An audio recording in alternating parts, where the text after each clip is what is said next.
Akhirnya kita nggak dapat murid nih, sampai terakhir penerimaan nggak ada dapat murid. Bisa bayangkan nih, gimana nih? Jangan-jangan ini sekolah bisa tutup nih kalau gini caranya.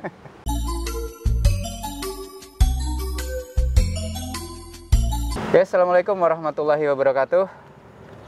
Selamat sore para sahabat Mizan Banua yang tetap setia di channel ini. Kali ini kita akan kedatangan tamu, seseorang yang luar biasa, orang asli Balangan.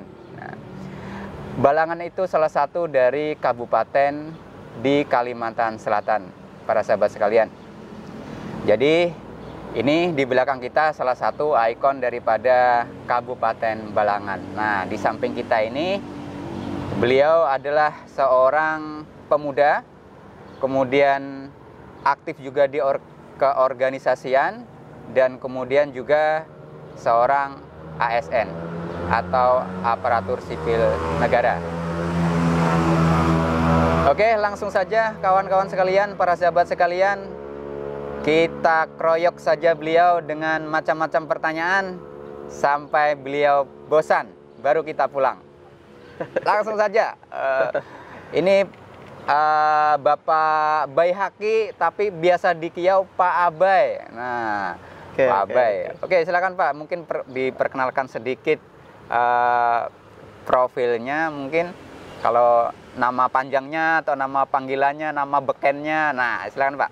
Oke, baik.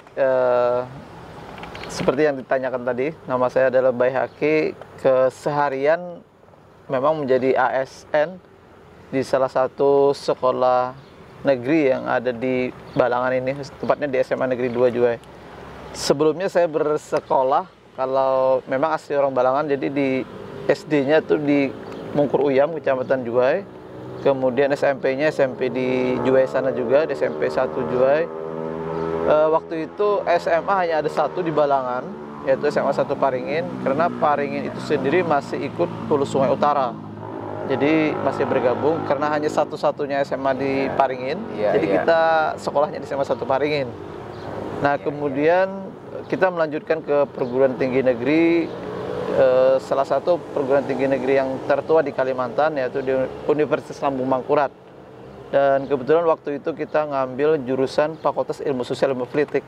Kan aneh nih, kenapa saya bisa jadi guru? Padahal sebelumnya saya pernah kuliah di Ilmu Sosial Ilmu Politik. Iya. Tapi itu satu tahun saya kuliah di situ melalui jalur prestasi. Dulu namanya PMDK. Tahun 95 itu jalur penelusuran minat, bakat, dan kemampuan. Kemudian berjalan 1 tahun kuliah di FISIP itu, kayaknya kok banyak sekali nih mahasiswanya. Dan lulusannya kayaknya prospeknya tidak terlalu begitu membanggakan nih. Jadi kita berpikir kalau bertahan di sini, kita orang kampung jauh-jauh kuliah ke Banjarmasin, pulangnya takutnya nggak bekerja jadi apa-apa. Nah, khawatirnya di situ kemarin. Akhirnya kita ikut lagi tes melalui SBMPTN namanya dulu, SMPTN namanya dulu. Seleksi masuk perguruan tinggi negeri. Kita ngambil jurusan jurus FKIP. Kebetulan ada 2 pilihan kemarin waktu itu, ngambil jurusan olahraga karena pengen jadi guru olahraga. Yang satunya pendidikan ekonomi. Ternyata pilihan pertama gagal dan pilihan kedua lulus menjadi guru pendidikan ekonomi ketika itu. Sampai sekarang. Akhirnya jadi guru ekonomi. Nah, begitu mungkin sedikit kilas pendidikan. Tapi rasanya sudah sekitar 3 tahun ini atau 4 tahunan ini sudah nggak ngajar lagi ya Pak ya? Kebetulan kan kita lulus tahun 2001. Kita sebelum lulus itu juga sudah menjadi tenaga honor di mana-mana. Kalau di Banjarmasin ketika itu kita pernah PPL di SMA Negeri 8 Banjarmasin, kemudian honor di Madrasah Muhammadiyah, Aliyah Muhammadiyah yang di Esperman itu, kemudian di SD Muhammadiyah yang ada di Kelayan. Pokoknya apa aja kita ajar, walaupun tidak sesuai dengan bidang kita, yang penting punya pengalaman ngajar ketika itu. Tuhuk di Banjar. Iya, tuhuk di Banjar jadi orang. Pulang ke kampung, 2001 lulus, kita tidak langsung pulang kampung. Karena pekerjaan itu belum ada yang menjanjikan di kampung. Jadi kita kerja di perusahaan. Saya juga sempat bekerja di salah satu toko buku yang terkenal itu di Gramedia, waktu itu di Petran. Terus lagi hijrah lagi ke rame-ramenya waktu itu zaman apa kayu nih Pliwot. Nah, Pliwot, ya. Ya pernah bekerja di PT Hindratna Pliwot. Oh, luar biasa, Jadi alumni seperti itu. Hindratna nih. Alumni Hindratna juga nih. Kemudian mendengar Balangan Merdeka ketika itu di tahun 2004. Iya. Nah, 2004 kita kembali. Pemekaran, Pak, ya. Ini kita berharap asli putra daerah ini bisa bisa mengabdi di daerahnya, bisa mengembangkan ilmunya. Iya, Nah, akhirnya kita kembali ke daerah nih dengan harapan kita bisa menjadi guru asli orang daerah, membantu mencerdaskan anak-anak yang ada di daerah. Kembalilah ketika itu di 2004, akhirnya ikut jadi seleksi tenaga kontrak kabupaten gitu. Itu ikut Amuntai, itu masih ikut Amuntai waktu itu. Oh, masih ikut Amuntai ya. Kontraknya. HSU ya. Ya, jadi seperti itu perjalanannya. Kalau ASN-nya kita baru 2005. Itu pun melalui seleksi jalur umum. Jalur umum pertama itu ketika Pak Presiden SBY ketika itu. Luar biasa. Nah, terus diangkat jadi apa? Kepala sekolah tahun berapa, Pak? Saya tidak langsung jadi kepala sekolah nih. Jadi gimana ceritanya tuh? Cukup panjang karir jadi sebelum kepala sekolah. Kita kan diangkat jadi ASN itu 2005. Iya, iya. Perjalanan 2005 tadi kan honor di mana-mana nih. Dari Banjarmasin sampai ke Balangan. Nah, jadi dari 2005 itu di 2014 berarti berapa tahun ya? Sekitar kurang lebih 9 tahunan ya. Iya. Nah, baru diangkat menjadi PLH aja dulunya. PLH di salah satu sekolah yang sekolahnya nggak ada gedungnya ketika itu. Nggak ada gedungnya? Terus iya, nggak ada gedungnya. Bayangkan kepala sekolah jadi PLH, ada sekolah negeri, cuma nggak ada gedungnya, kan aneh nih. Muridnya ada?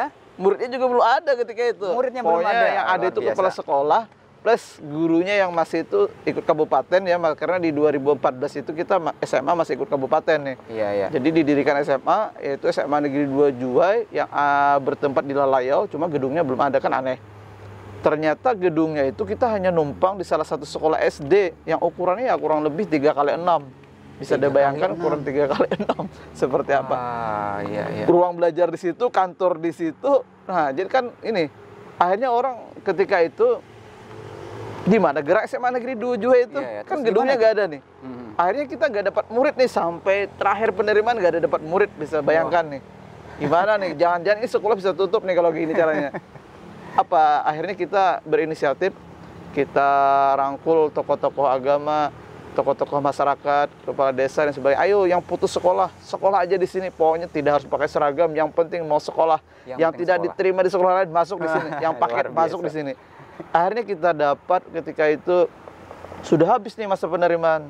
Dapat 13 siswa ketika itu. 13 siswa. 13 siswa itu dengan 13 guru. Belajarnya di mana ini belajarnya? Belajarnya di ruang kelas di ruang yang tadi 3x6 itu. Di belakang SDN Mehu itu kan ada satu ruang kecil, kita dipinjamin ruangan itu. 1 tahun kita belajar tanpa sarana prasarana. Wah, bayangkan, luar biasa. Jadi 13 guru, 13 siswa. Jadi 1 guru, 1 siswa perbandingannya, kan luar biasa. Nah, ini jasa guru nih. Jangan lupa nih alumninya nih. Dan itu guru-guru yang ada itu semuanya guru kontrak. Mereka belum ada yang PNS, bayangkan. Nah, perjuangan mereka juga membantu saya membangun SMA Negeri 2 Juwai 1 tahun ke depan itu. Oh, luar biasa. Dan saya masih merangkap ketika itu, masih merangkap di SMA 1 Juwai karena masih PLH ketika itu. Dan saya harus kehilangan sertifikasi. Kenapa harus hilang sertifikasi? Karena jam mengajar saya di situ berkurang. Jam mengajar saya berkurang. Kurang jamnya. Kalau kepala sekolah toh kan bisa 6 jam ketika itu. Tapi karena bukan kepala sekolah sehingga tidak bisa mencapai 24 jam itu. Wah, penuh pengorbanan. Jadi harus pengorbanan. Iya, luar biasa. Kalau tidak salah SMA Negeri 1 Juwai dengan SMA Negeri 2 Juwai ini juga nggak dekat jaraknya? Kalau jaraknya lumayan jauh sih. Kalau hitung-hitung kilometer ya kurang lebih 20 km lah dari Juwai satunya. Kita berada persis di ujung Kecamatan Juwai, berbatasan dengan ujung Kecamatan Halong, yaitu di Desa Lalayau itu sendiri. Jadi agak pinggiran Juwai. Kalau pinggiran Juwai, kalau orang asli Barangan mungkin akan ngerti di mana di Desa Lalayau itu sendiri. Kalau musim banjir kita kebanjiran, kalau kemarau kita kekeringan, kan aneh nih. Makanya itu. Kalau musim banjir kebanjiran, kalau kemarau kemarau. Tapi itu bukan menjadi penghambat kami untuk mencerdaskan anak bangsa yang ada di sana. Soalnya sering ini Pak Abe, saya sering membaca koran di Banjarmasin Post ya. Jadi Banjarmasin Post itu adalah salah satu koran terkemuka di Kalimantan Selatan, itu sering tayang itu kebanjiran di tempat Bapak itu. Iya, ya kita juga kalau dulunya di Juwe khususnya di Desa Lalau itu kalau hujan 1 hari itu tidak banjir. Tapi sekarang dengan hujan 1 hari 1 malam ini sudah banjir. Ya mungkin ya kondisi alam sekarang mungkin pepohonan sudah mulai berkurang. Kemudian lagi mungkin ada daerah yang sudah tergerus seperti itu.